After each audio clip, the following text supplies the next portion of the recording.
오늘은 하나님 당신께 실망했습니다. 하나님 당신께 실망했습니다. 라는 제목으로 하나님의 말씀을 증거하도록 하겠습니다. 아론에게는 네 아들이 있었습니다. 그런데 1번과 2번 아들이 오늘 죽는 사건입니다. 하나님께서 명령하신 불 외에 다른 불로 분향을 했다가 바로 죽었습니다. 우리 1절과 2절을 함께 보시도록 하겠습니다. 1절과 2절입니다. 시작. 아론의 아들 나답과 아비후가 각기 향로를 가져다가 여호와께서 명령하시지 아니하신 다른 불을 담아 여호와 앞에 분향하였더니 불이 여호와 앞에서 나와 그들을 삼킴에 그들이 여호와 앞에서 죽은지라. 이걸 읽으면 우리가 마음이 편치가 않습니다. 좀 너무하다, 이런 생각이 듭니다. 지금 제사장 위임식이 끝나고요, 곧장이었습니다. 그러니까 미숙하니까 그럴 수도 있지, 또 한 번쯤 경고라도 해줘야 되는 거 아닌가, 어떻게 경고도 없이 바로 이렇게 죽일 수 있나, 이런 느낌이 좀 들죠. 오늘 제목이 필립 얀시의 책 제목입니다. 하나님 당신께 실망했습니다. 우리도 신앙생활 하다가요, 그런 느낌이 들 때가 있다는 겁니다.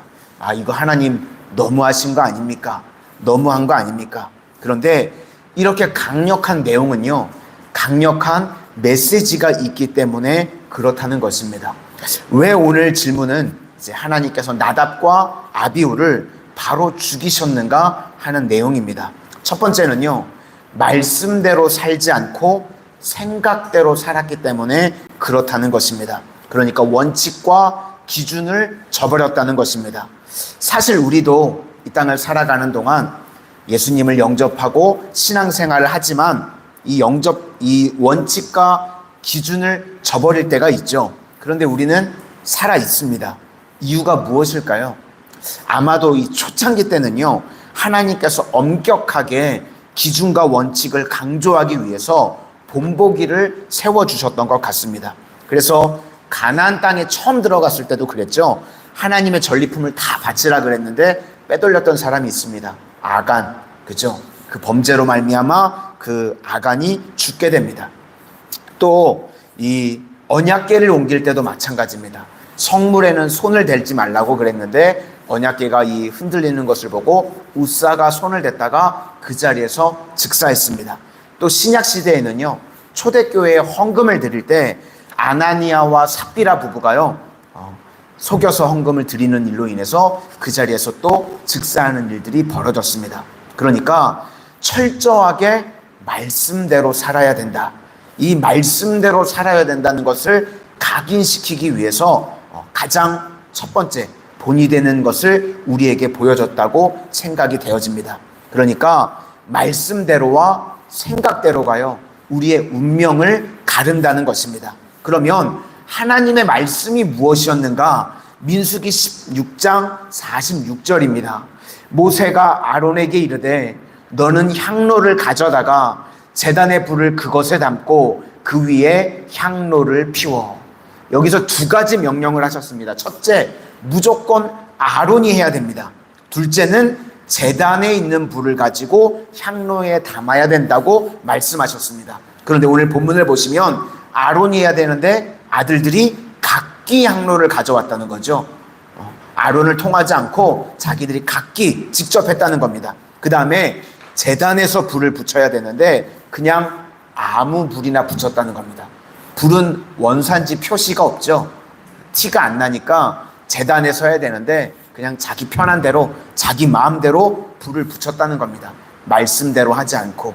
그랬더니 결국은 죽었다는 것입니다. 그러니까 하나님의 말씀은 철저해야 한다. 이것을 우리에게 보여주고 있습니다. 이 나답과 아비후를요, 아론이 무척이나 아끼고 사랑했었던 것 같습니다. 나답의 이름의 뜻은요, 귀하다는 뜻입니다. 귀한 자녀였겠죠. 그리고 아비후는 그는 내 아버지다. 그러니까 하나님을 가리키는 겁니다. 이름들이요, 다 좋죠. 그러니까 아마도 자기 자신들이요, 교만했던 것 같습니다. 그러니까 멋대로 행동하다가 이런 일이 벌어졌다는 겁니다. 우리도요, 이 땅을 살아가는 동안 하나님께서 많은 은혜와 우리에게 복을 주실 때가 있죠. 그러면 그 은혜와 축복을 가지고 감사하고 찬송해야 되는데, 이게 너무 넘치도록 받다 보면 우리가 때로는 교만해질 때가 있습니다. 출애굽기 24장을 보면 나답과 아비후가 얼마나 특별한 대우를 받았는가 하면, 이제 모세가 시내산에 올라가죠.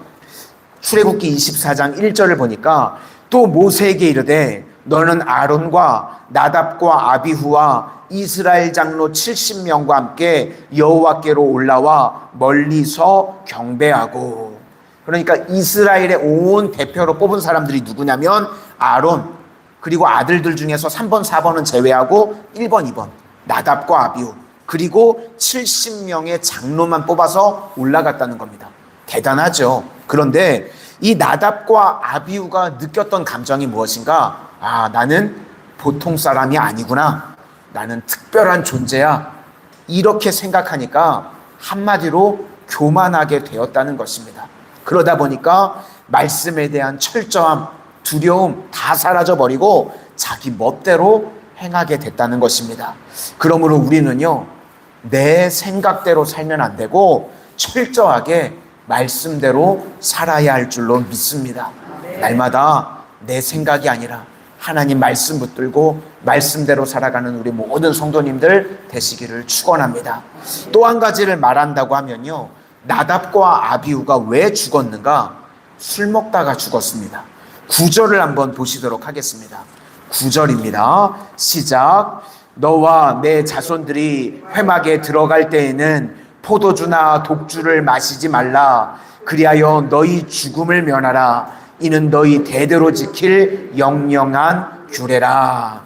아마도 이 나답과 아비후가요, 포도주와 독주를 마시고 들어갔었던 것 같습니다. 술 취하지 말라고 그랬죠. 그런데 술 취하면요, 반드시 나를 드러내게 돼 있습니다. 술 취하면 본능적으로 작동을 하니까요, 나를 드러낸다는 것입니다. 우리가 하나님을 증거하고 하나님 말씀대로 살아야 되는데요, 술은 상극입니다. 술 취하면 거룩함을 드러내지 못하고요, 이 방탕함을 드러내게 됩니다. 그래서 에베소서 5장 18절 말씀에 술 취하지 말라. 이는 방탕한 것이니 오직 성령으로 충만함을 받으라. 그러니까 이 술이라고 하는 것 자체가요, 방탕함으로 이끄는 첩경이라는 것입니다. 왜 우리나라 가운데 초대교회에 선교사님이 들어왔을 때 금주 운동을 벌였는가? 마펫 선교사님이라고 계시는데요, 그분이 썼던 글이 있습니다. 이분의 기록에 의하면요, 평양에서 사역을 하셨는데 평양은 악한 도시다, 이렇게 쓰셨어요. 그 묘사되어 있는 에피소드를 하나 알려드리면요, 평양에 갔더니요, 거지가, 이제 그 당시 다 가난할 때니까 거지가 굶어서 죽었답니다. 그런데 동네 어린아이들이요, 거지의 시신을 끌고 다니면서 놀더라는 거예요. 충격적이죠. 그러니까 선교사님들이 이 땅에 들어오기 전까지 얼마나 우리나라가 미개한 나라인지 알 수 있는 대목입니다. 아이들이 거지 시신을 가지고 막 끌고 다니면서 노는 민족이었던 겁니다. 그런데 선교사님이 보니까요, 그 아이들이요, 술을 마시면서 그렇게 놀고 있더라는 거예요. 그러니까 민족 전체가요, 당시에 소망이 없었던 나라입니다. 어른에서부터 시작해서요, 어린아이까지 다 술 취해서 살아가는 나라였다는 겁니다. 그러니까 가정도 깨지고 교회도 사명을 이룰 수가 없죠. 그런 나라였습니다. 그래서 선교사님들이 들어와서요, 이 나라 가운데 금주 운동을 벌였습니다. 우리 민족이요, 술로 한번 망했었던 민족입니다. 그래서 술을 마시는 사람은 반드시 실수하게 되고요, 큰 문제를 일으킬 수 있습니다. 이것을 잊지 말아야 된다는 겁니다. 그러니까 나답과 아비후가 망한 이유는 하나님 말씀대로 안 살고 생각대로 살았기 때문에, 또 하나는 하나님께서 금하시는 포도주와 독주를 마시고 분양하려고 하니까 하나님께서 그것을 치셨다는 것입니다. 이제 마지막 반응입니다. 하나님의 징계를 받아들이고 변화되어야 한다는 것입니다. 우리도요, 날마다 그렇습니다. 하나님은 옳습니다. 내 생각이 아니라 날마다 하나님의 말씀이 옳은 줄로 믿습니다. 그래서 날마다 우리는요, 하나님과 내 생각이 대치되면요, 나를 꺾는 겁니다. 하나님 말씀 앞에 하나님은 언제나 옳습니다. 그래서 내가 변화되는 것이 중요하다는 것입니다. 우리 마지막으로 3절을 한번 보시도록 하겠습니다. 3절입니다. 시작. 모세가 아론에게 이르되 이는 여호와의 말씀이라 이르시기를 나는 나를 가까이 하는 자 중에서 내 거룩함을 나타내겠고 온 백성 앞에서 내 영광을 나타내리라 하셨느니라. 아론이 잠잠하니. 이렇게 원망하지 않고 하나님 앞에서 받아들이는 자세, 잠잠함, 침묵이라는 것입니다. 그래서 우리도요, 인생 가운데 고난 중에 있을 때 말하지 않고 기도하는 것이 중요합니다. 우리 성도님들, 어떠한 고난의 문제가 있든지 하나님 앞에서 원망하지 마시고 잠잠함으로 기도하실 수 있기를 축원합니다. 그래서 오늘 이제 말씀을 정리하면 이 땅을 살아가는 동안 내 생각대로가 아니라 말씀대로, 하나님 말씀대로, 그리고 어떠한 상황에서도 우리 원망하는 것이 아니라 기도함으로 하나님 앞에 나아갈 수 있는 믿음의 백성들이 다 되시기를 주님의 이름으로 축원합니다. 기도하겠습니다. 사랑의 주님, 오늘 저희들 나답과 아비후를 통해서 내 생각대로가 아니라 하나님 말씀대로 살아야 함을 다시금 깨닫습니다. 날마다 하나님의 말씀과 내 생각이 충돌할 때에 내 자아를 주님 앞에 깨트리고 꺾을 수 있도록 말씀대로 살아갈 수 있도록 인도하여 주시고, 또 때로는 너무나 저희들 연약하고 부족하기에 고난의 문제로, 아픔의 문제로 힘들고 원망이 나오려고 할 때에 그 상황 가운데 원망이 아니라 오늘 아론과 같이 침묵함으로 주님 앞에 기도하며 나아갈 수 있는 믿음의 백성들 다 되게 하여 주시옵소서. 오늘도 나의 힘이 되시는 여호와 하나님을 의지합니다. 인생에 무너진 모든 것들이 주님 의지할 때에 회복되어지게 하여 주시고 살아나지게 하여 주셔서 이 새벽 시간이 저희들에게 은혜의 시간, 응답의 시간, 간증의 시간들이 다 되게 하여 주시옵소서. 예수님 이름으로 기도드립니다. 아멘.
Oh,